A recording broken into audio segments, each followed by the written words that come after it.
Hello everyone, welcome back to the channel. This is Dave Strohmeyer, Saddle Up Shooting, your host. I'm going to be testing some new loads in my new 224 Valkyrie. Now the first time out in a previous video you might have been able to see, and it shot really well, but the numbers weren't consistent with the load data that I had. So today we're going to be testing 3 bullets, three bullet weights on target and with the chronograph and give you the results. So I'll be right back in just a second and show you those cartridges. See you soon.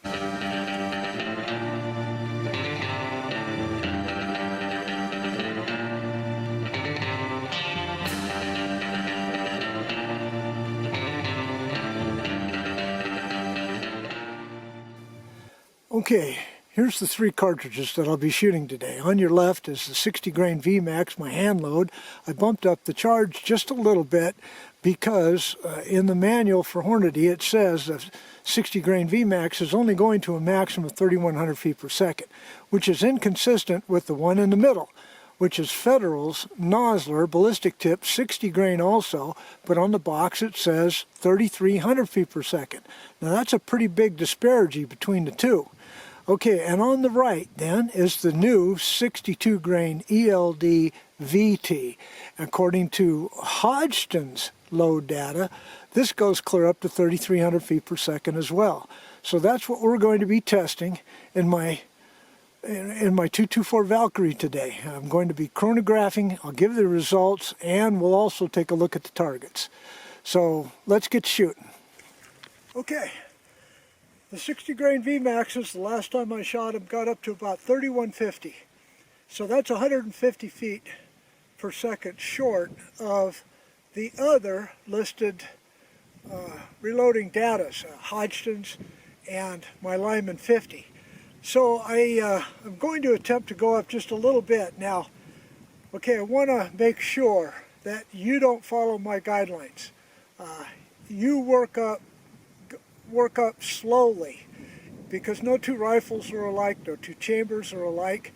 I'm going to be testing this because it's not very much over max, just very little as a matter of fact. And I'm going to be inspecting the cases for pressure signs, etc.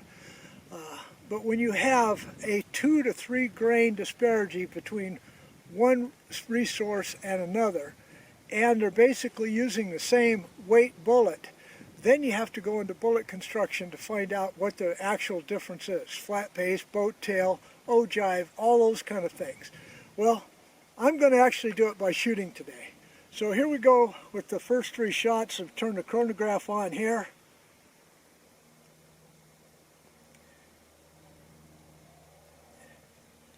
Okay, first 3 shots with the 60 grain Vmax, lower target on the left.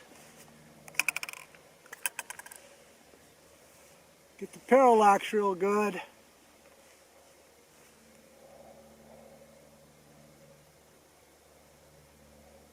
All right, here we go.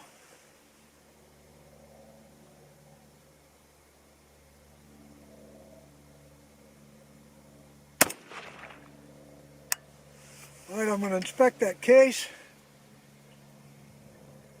Primer's nice and rounded, no marks on the case at all. And that was 3143, so I may have topped out no matter what. But let's see, this one should be a little bit quicker because that was cold bore, clean bore shot.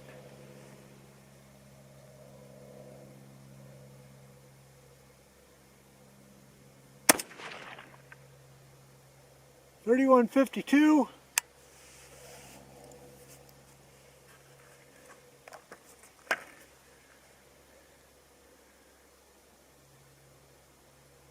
Okay, primer looks good, no markings on the case.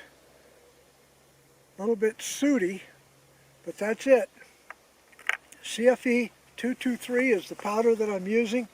CCI 450 small rifle Magnum primers and Starline cases.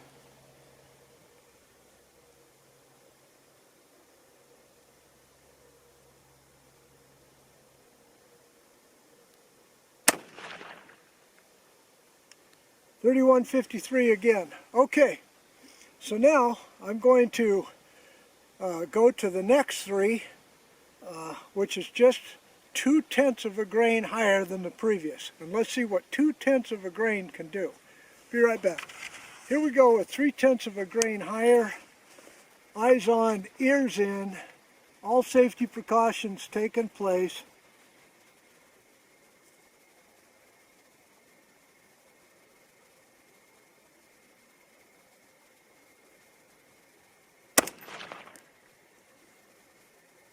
.3170. So with 0.3 of a grain, I only went up about 50 feet per second. So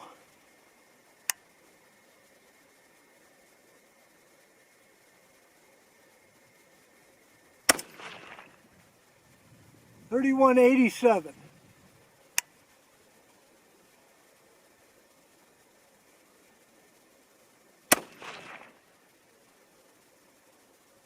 Okay, that one jumped clear up to 32.45.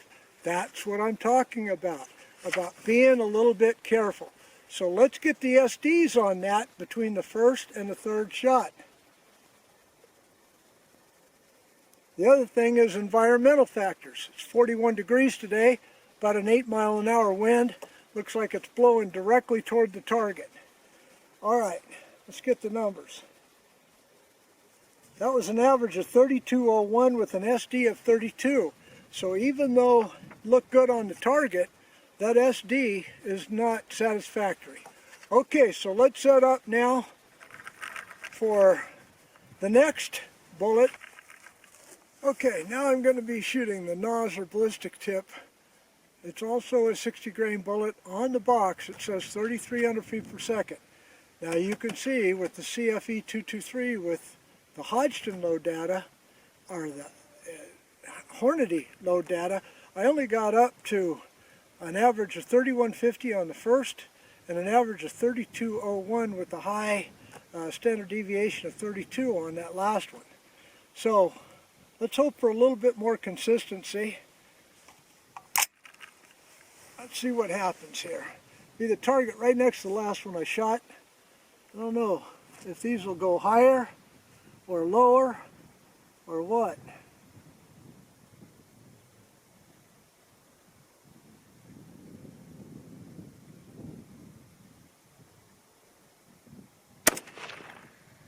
.3213, so not 3,300.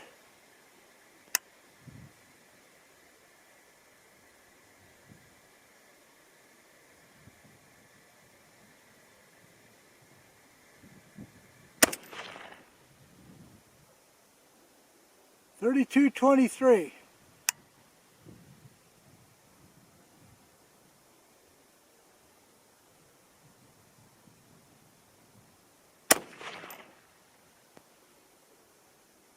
.3215.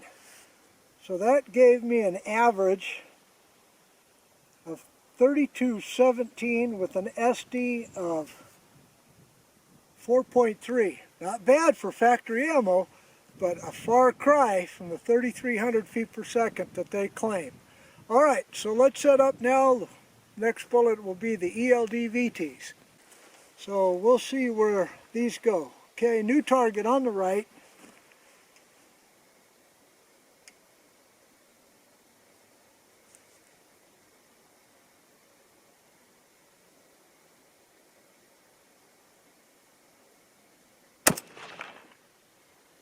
.3163.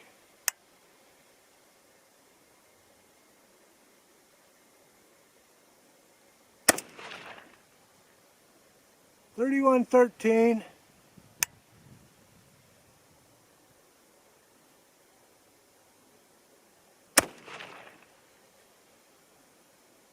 Okay, looks like that opened up a little bit. 3179.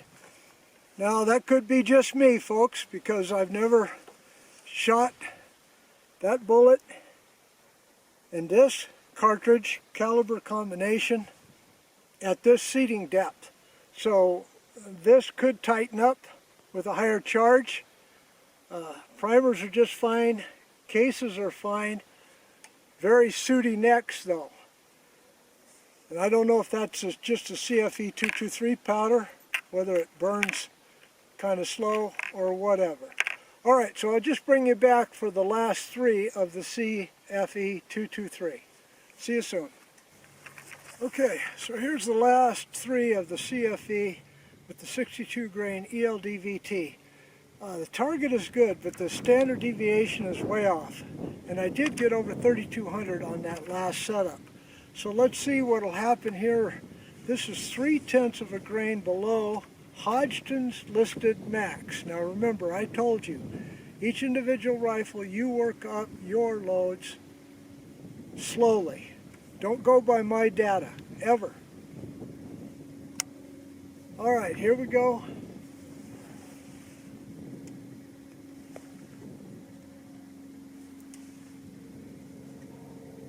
See if I can get the best group on the last one, like seems like I frequently do.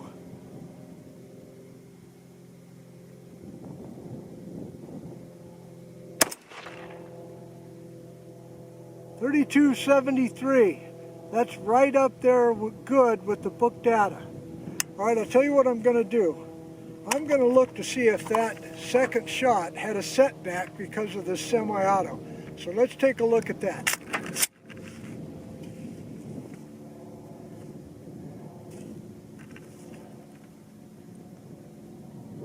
Okay, it doesn't look like there's any setback, so that's not a contributing factor to the SDs being off.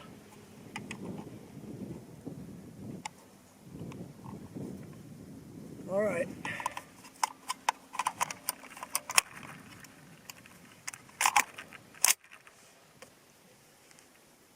Here we go. Just thought I'd throw that in. Sometimes with the semi-auto that can happen, especially if you don't crimp. And I rarely crimp.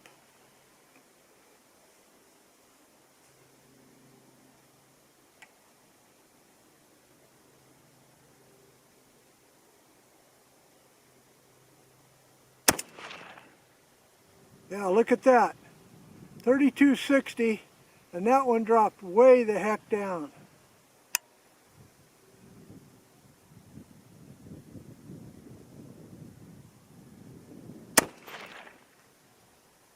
All right, when you have something like that happen, that's definitely ammunition, not the gun. All right, so now let's move on. These are going to be slower velocity, but StaBall match powder, which is temperature stable, has a copper fouling erasure, and shouldn't give me, between today at 41 degrees and this summer when I shoot around 90 degrees, give me any temperature spikes. So I want to test that. Be right back. Okay, so new technology all the way around here. StaBall match powder and Hornady ELD-VT 62 grain.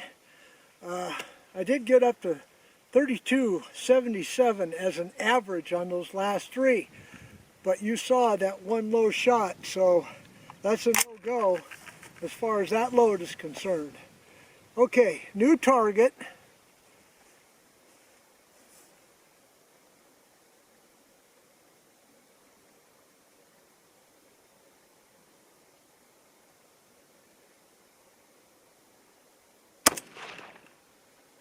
.3158.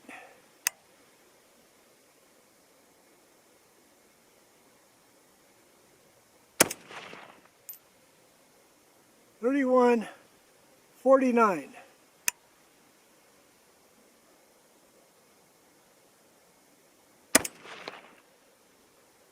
Looks like a sweet spot is for this gun is on the lower charges, even though I'm giving up about 100 feet per second. I'm getting the best accuracy. Okay, so this will be the last three rounds of that StaBall match. It's shooting a little better than the CFE223, but I did have a problem. I did not have last round lockback on any of the StaBall loads. I don't have a pressure gauge. All I can go is by the cases, and in some cases with a fixed gas block, and if you're not getting last round hold open on your bolt, it means that your pressure is too low. Okay, well, let's go ahead and shoot these up anyway. Last three. I'm going to take my time. I'm sure the barrel is dirty, but let's see what happens.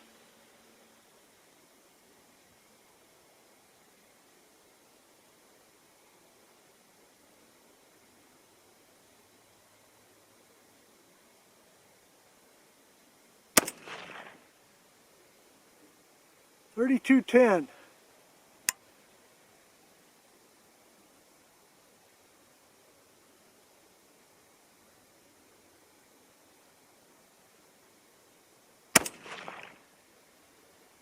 .32-16.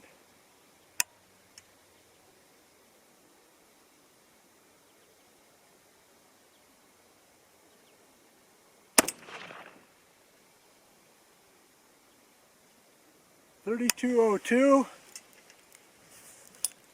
and I did not get last round hold open. So that could be also the situation being dirty. I don't know. Alright, so let's get back to the barn. Let's tally everything up. Let's take a look. And let's see how these powders worked with these bullet combinations in my new 224 Valkyrie. See you soon. Okay, let's go over these targets real quick. Over here was the 60 grain Vmax, 3150, a low SD of 4.5 with CFE 223 and a really good group there. Then the second jumped clear up to 3201, but look at the SD. Went to 32, but a pretty good little group. Then here's the Noslers. This is the factory ammo. That was 3217, but an SD of 4.2, and basically, well, how do you describe that? One whole group, I guess. Okay, then let's move on over here now to the ELD-VTs. Okay, here's with the two CFE 223, below max by 1 to 1.3 grains on the bottom load here. But here's what I kind of messed up on. The book said I could go with a COL of 2.255, and I loaded 2.200. So I was, what, 55 below, 55 thousandths below what was recommended, and that can kind of explain these groups a little bit, probably. But the velocity was good, 3151, 3198, and 3277. The last one with an XD of 16.2, and you saw that we had one huge flyer, and I'll bet you anything that had to do with how I loaded those too short. Okay, then over here now we've got the StaBall match powder. This was really pleasing to me, not because it matched the book values of what it said it was supposed to do. Okay, real good little group here, 3158, SD of 7.4. Pretty good group here, 3182, and SD of 11.6. But the best there for last, 3209, and SD of 6. And I got exactly a 3/4 inch group there, a little bit of lateral stringing, but that's after 24 rounds of shooting. All right, so that's the way it went today, folks. I've got some things to do here, especially on the StaBall match, because I failed to get lock back on my bolt after every 3 rounds. So that's telling me that even though I got the velocity, the pressure was not good enough to lock back that bolt carrier group. All right, so here we are. That's the way it went today. So give me a thumbs up if you enjoyed this video. Don't forget to subscribe and check your subscriptions, please. YouTube seems to be erasing subscriptions. But no matter what, as always, may God bless you all. See you again next time. Goodbye.